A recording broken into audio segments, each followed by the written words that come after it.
Hi, this is Dr. Paige Bray. Happy to be bringing you the AMI research threads from the Global Research Group. You can reach out to us at any point. Our email is available with this video. This month, bringing you a chapter, peer-reviewed research chapter in a book called All In, Community Engaged Scholarship for Social Change by Antunes and Howard are the editors. And the chapter is called Commitment to Pedagogical Partners in Early Childhood. I authored this actual chapter with Erin Kenny, my colleague Erin Kenny.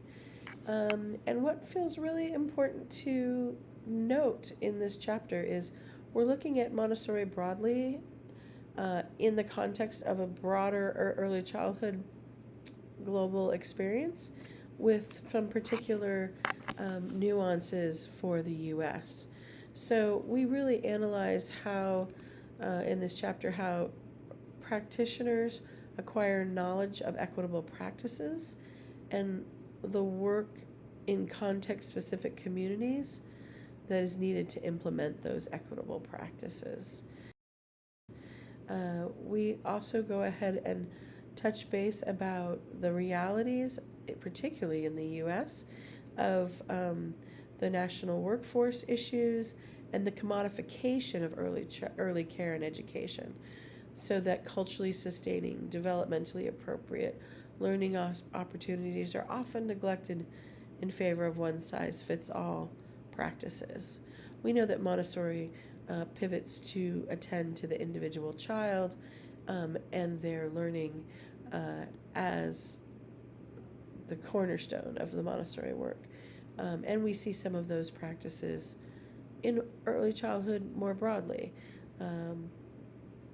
The concern here is, how are we actually positioning early childhood to be about that care and education? So one of the things we look at in this chapter is setting aspirational policy. That's on the global landscape. That space between birth and compulsory school in the U.S. has historically been occupied by inequities and some indifference.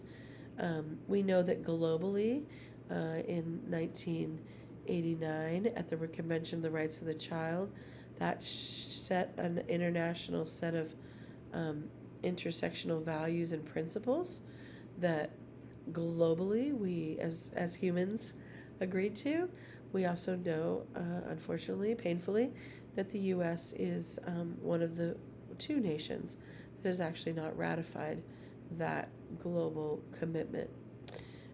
We go on to talk about, in the context of Montessori, the work of human rights and social justice community advisory happening here in the U.S., and we speak about other early childhood components too. But focusing on the Montessori elements of the chapter, we just really wanted to underscore that Montessori's work in human development and education, I'm going to say again, human development and education, so often Montessori gets slotted as education, that while many of us may know is informed by human development, I think it's essential and we focus on how Montessori's work in human development and education challenged the underestimation of human capacity.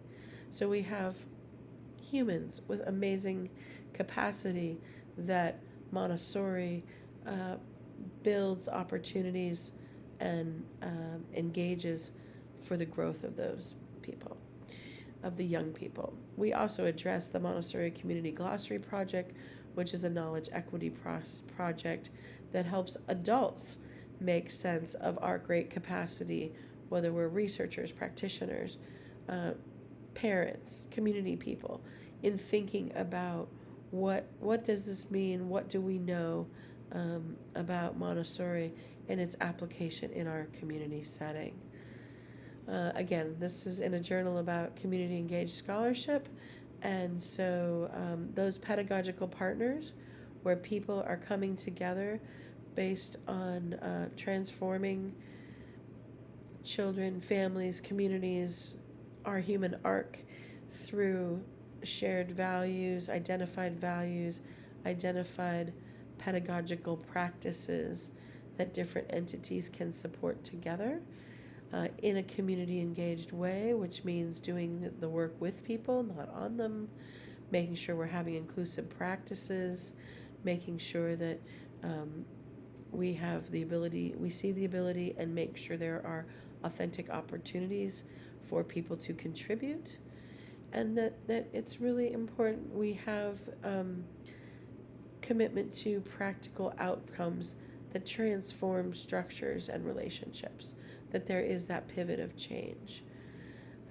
So we, throughout the chapter, ask inquiry questions of our reader, and partly thinking with you in the chapter. And so I'll leave you with our last question. What equity-seeking, justice-driven changes are needed to ensure future generations can enact sustainable care and educational practices for children at global, national, state, and community levels? I hope you give our chapter a read. It's a pleasure to share this with you this month. And again, if you would like to engage with the Global Research Group, feel free to email us. Thanks so much. Bye.